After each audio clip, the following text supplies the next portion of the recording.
1473 മുതൽ 1481 വരെയുള്ള കാലഘട്ടത്തിലാണ് തിരുസഭയെ അന്ന് നയിച്ചുകൊണ്ടിരുന്ന പോപ്പ് സിക്സ്റ്റസ് നാലാമൻ മാർപ്പാപ്പ ഈ സിസ്റ്റീൻ ചാപ്പൽ പണി കഴിപ്പിച്ചത്.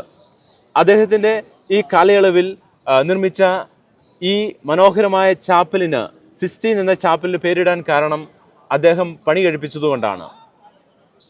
ഇതിനായി സിക്സ്റ്റസ് നാലാമൻ മാർപ്പാപ്പ പടം വരയ്ക്കുവാനായി, പ്രത്യേകിച്ച് ഈ ചാപ്പലിന്റെ അകത്ത് ഫ്രെസ്കോസും മറ്റു ചുമർ ചിത്രങ്ങളും വരയ്ക്കുവാനും വേണ്ടി ഒരു പ്രത്യേക സംഘത്തെ നിയോഗിക്കുക തന്നെ ഉണ്ടായി. നവോത്ഥാന കാലഘട്ടത്തിലെ ഈ ചിത്രകാരന്മാരുടെ ഈ ടീമിൽ ഏറ്റവും പ്രധാനപ്പെട്ടത് സാന്ദ്രോ ബോത്തിച്ചെല്ലി, പീത്രോ പെറൂജിനോ, പിന്തുറിച്ചിയോ, ഡൊമിനിക്കോ, കോസ്മിക്കോ റോസല്ലി എന്നിവർ ചേർന്ന ടീമായിരുന്നു. ഇവർ ചേർന്ന് അതിമനോഹരമായ ചുവർ ചിത്രങ്ങളുടെ മനോഹരമായ ഒരു കല തന്നെ ഈ ചാപ്പലിൽ സൃഷ്ടിച്ചു. അങ്ങനെ സിസ്റ്റീൻ ചാപ്പലിന്റെ അകത്ത് സിക്സ്റ്റസ് നാലാമൻ മാർപ്പാപ്പയുടെ നിർദ്ദേശപ്രകാരം അവർ വരച്ച ചിത്രങ്ങളിൽ ഏറ്റവും പ്രാധാന്യം അർഹിക്കുന്ന രണ്ട് ചിത്രങ്ങളുടെ പരമ്പരയാണ്. ഒന്ന്, മോശയുടെ ജീവിതം മുഴുവനും അവിടെ ചിത്രീകരിച്ചിട്ടുണ്ട്. രണ്ട്, ക്രിസ്തുവിന്റെ ജീവിതം മുഴുവനും ഈ സിസ്റ്റീൻ ചാപ്പലിൽ ചിത്രീകരിച്ചിരിക്കുന്നു. നേരത്തെ സൂചിപ്പിച്ചതുപോലെ സിക്സ്റ്റസ് നാലാമൻ മാർപ്പാപ്പ നിയോഗിച്ച ചിത്രകാരന്മാരുടെ ടീമാണ് മോശയുടെയും യേശുവിൻ്റെയും ജീവചരിത്രങ്ങൾ സിസ്റ്റീൻ ചാപ്പലിൽ ചുമർ ചിത്രങ്ങളായി ആലേഖനം ചെയ്തിരിക്കുന്നത്.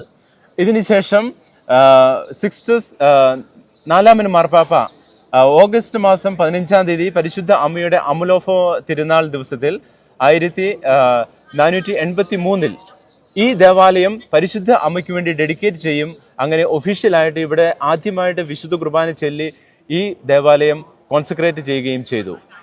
പിന്നീട് ജൂലിയസ് രണ്ടാമൻ മാർപ്പാപ്പ 1508 മുതൽ 1512 വരെയുള്ള കാലഘട്ടത്തിൽ വിശ്വപ്രസിദ്ധ ചിത്രകാരനും കൊത്തുപണിക്കാരനുമായ മൈക്കൽ ആഞ്ചലോയെ സിസ്റ്റീൻ ചാപ്പലിന്റെ കൂടുതൽ നവീകരണത്തിനും മറ്റ് ചിത്രപ്പണികൾക്കുമായി ക്ഷണിക്കുകയുണ്ടായി.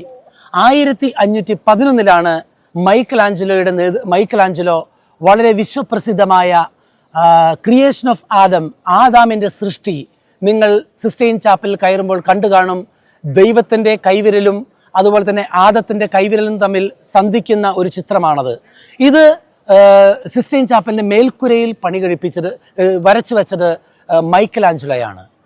അതോടൊപ്പം തന്നെ ഏറ്റവും പ്രധാനപ്പെട്ട മറ്റൊരു ചിത്രം എന്ന് പറയുന്നത് സിസ്റ്റീൻ ചാപ്പലിന്റെ അൾത്താരയുടെ പുറകുവശത്തുള്ള ചുമലിൽ വരച്ച ലാസ്റ്റ് ജഡ്ജ്മെന്റിന്റെ ചിത്രമാണ്.